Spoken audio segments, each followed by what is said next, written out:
Why, hello there. I'm Sin. We are in the Book Nook, and today we're going to talk about a witchy book because I love witchy books, and that is The Witches of El Paso by Luis Jaramillo. And this book follows the story of, well, there's like two main characters. It's Marta and then her great aunt Nina. And Nina is a bruja, but doesn't necessarily like to be called a witch. She has had visions for most of her life. They started when she was really young. I think she had her first vision when she was 12, and their old landlord was being a lecherous, disgusting a-hole, and she told him he was gonna die. And then he did. Unfortunately, the people around her and in her life didn't believe that she actually saw these things and were not supportive of her visions and kind of thought she was crazy in the head and all of this stuff. Her family also kind of told Marta, not to really feed into like what Nina talks about or when she talks about stuff that are of, that kind of in that realm of like, I don't know, the mystical or magical and such. So she's always kind of like pulled back from that.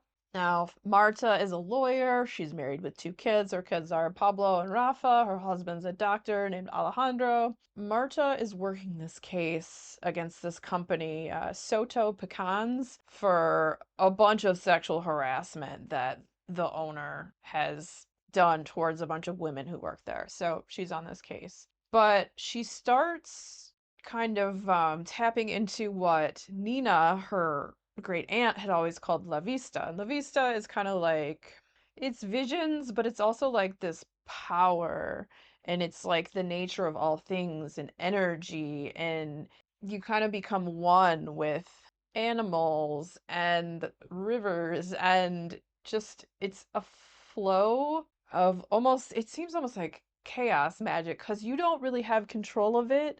It does what it wants, but it can work through you. And there's like these weird little things and like symbolic things that pop up throughout it. So Marta starts seeing ladybugs, and like ladybugs were a thing that always followed Nina, and they were part of the whole La Vista thing. This book is such a great and weird story. It's also liminal. There's time travel, and it's beautiful and sad and emotional, and it's about finding your inner strength and inner power. And Marta is in total disbelief of like some of the stuff that Nina tells her. And eventually, Nina, the great aunt, tells her about a daughter that she had had that no one even knew about. No one knew that Nina had a daughter. Her daughter's name is Rosa, and she wants to find her and to get back to her. So the thing is, when Nina was younger, and here with this story, you bounce back and forth between the timelines, so you get like Nina's backstory and how she became what she is today. Like, I mean, most people would consider her a witch and all that stuff. And so it starts with one night she hears her name being called. So she goes outside, her family's asleep, and there's this woman. She's in like all black, and she has like a lace veil over her face, and she's like, I heard you calling to me, da da da da da. And so then they walk to go to this place, this convent where these other women are that have this same calling to La Vista, to this power.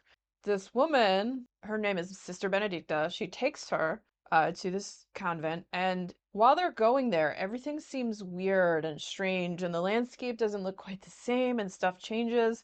And then all of a sudden, once they get there and they get close, Nina asks what year it is, and Sister Benedicta tells her it's 1792, and she's like, that's impossible. I'm from 1943. And then Sister Benedicta is like, no, no, no, shut up. You don't know what you're talking about. That's not even true.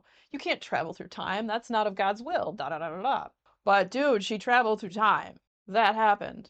So now she's in this other time, and when she's a young girl, and she's got to figure out how the heck to get home. And it turns out that she's one of the more powerful witches or women that have come to this convent. And so they all will come together and they sing like this song where they reach out for an incanto, like a spell. So the Aquilare, the women that have this La Vista that moves through them, they come and they sing this song, and it brings out magic, basically, where they try to find different spells that they can use and do their magic with or work with and such.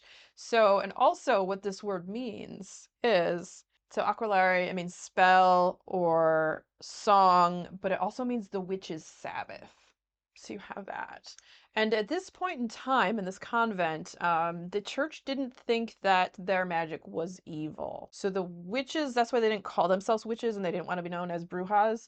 They instead used that for the glory of God and such is what they were saying it was and whatnot. And so they were working harmoniously, I guess, along with that. But because of Nina's power, because she seemed to have way too much of it, other people were starting to hear like whispers of stuff. And it was getting back to like some of the other like men in the churches. So they determined at some point that she can't stay at the convent because she's going to put them in danger. So they send her to live with Sister Benedicta's family, which is at this property not too far away. And she ends up kind of falling in love with the half brother of Sister Benedicta named Emiliano and ends up getting pregnant, has this kid there. And then after she has the baby, they do find a way to open the door to get her back to her time. When she does get back, it seems that Sister Benedicta kept the baby there and the other time. So she was separated by this time. And so the baby stayed in like 1792 and she went back to 1943.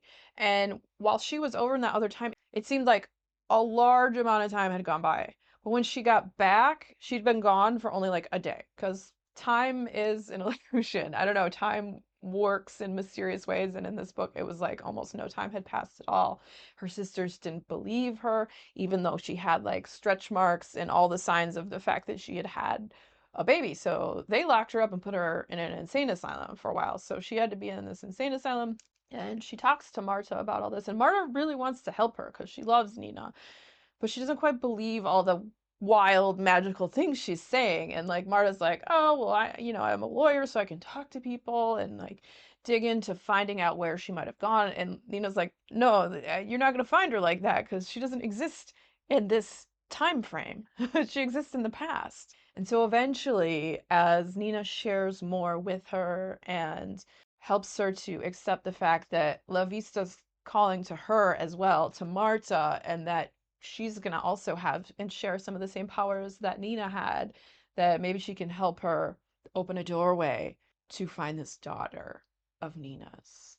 I really enjoy this book. I liked the writing. I liked the magical elements. I liked the sisterhood elements. I liked the weirdness of it. It was liminal. The time travel, strange elements of it. I thought that was really cool. I love witchy books, so I had that going for it too. I liked the characters. I liked how the writing flowed. I never got confused with bouncing back between different times. And I thought it was a fantastic story. It's emotional, it's gritty, it's heartbreaking, and it is just it's a very beautiful emotional journey. That was very well done. And I would definitely like to read more by this author. So, if you're a fan of witchy books, the next video coming up will be about another witchy book. So, stick around, check it out.